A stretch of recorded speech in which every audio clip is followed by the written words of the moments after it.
Militar de 1964 reafirma uma nova visão geopolítica da atuação governamental. A doutrina da segurança nacional, que a fundamenta, expressa tal entendimento ao qualificar o cidadão brasileiro como um inimigo interno. Essa visão centrada no território fica evidente a estrutura institucional do aparelho do Estado adotado pela ditadura, com o agrupamento de todas as políticas territoriais num único órgão executor que englobava agentes distintos. As noções de modernização e desenvolvimento perdem seus componentes sociais e políticos, passando a qualificar apenas os aspectos produtivos e infraestruturais. Pode-se dizer que a ocupação e ordenamento de espaços atuaram como eixo estruturador do planejamento do governo autoritário e centralizado. As regiões brasileiras eram mais solidárias com a economia estrangeira do que uma com as outras, mas isso poderia acabar através da interação do Brasil. Essas interações ocorreram primeiramente na circulação, que no caso eram as estradas de ferro, proporcionando ocupação política, econômica, circulação de informações e de ordem social. Mas, por outro lado, essa união proporcionou conflitos locais. Essa aproximação tanto permitiu maior descentralização do poder em função das brigas, quanto proporcionou uma maior centralização. Dessa forma, a fronteira entre esses dois Brasis, interior e Atlântico, necessitava de uma unidade de território nacional. Para Couto Silva, tratar-se-ia de fazer coincidir os espaços físicos, políticos, demográficos e econômicos. Para tanto, interpretou o território brasileiro a partir de 4 grandes linhas. A. O núcleo central. B. Uma península. C. Uma outra península. E D. A ilha amazônica ou Heartland interior.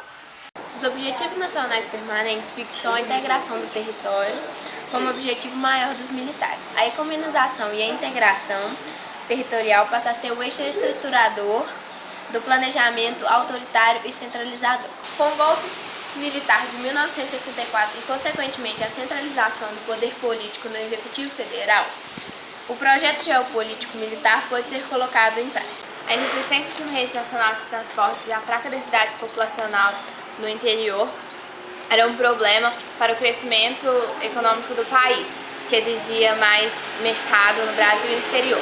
A construção de Brasília, o asfaltamento e a implantação de novas rodovias que ligam a nova capital a outros pontos do país melhoraram a translação da região centro-oeste a outras regiões do país. Mas a integração do centro-oeste à economia nacional e internacional fixou com a implantação de projetos de desenvolvimento regional programas especiais que resultaram em melhoria. A fraqueza de rugosidades e a força do Estado serviram como poderosos estímulos à implantação da agricultura comercial, como destaque para os commodities agrícolas. Neste contexto pós-guerra, o capital nacional e a transnacional coloniza o centro-oeste brasileiro. Os estímulos econômicos vertebraram diversos programas como Polo Centro, Proterra, Prodepan, Prodergran e Polo Noroeste. O lento processo que franqueava a região centro-oeste à ocupação vem desde Brasil Colônia, porém foram os militares que aceleraram essa conquista.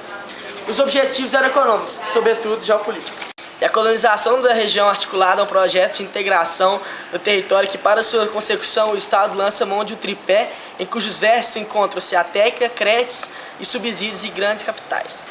Políticas estatais não foi algo novo no processo de ocupação. O que foi novo foi o uso de recursos técnicos modernos com a utilização do capital privado nacional e transnacional.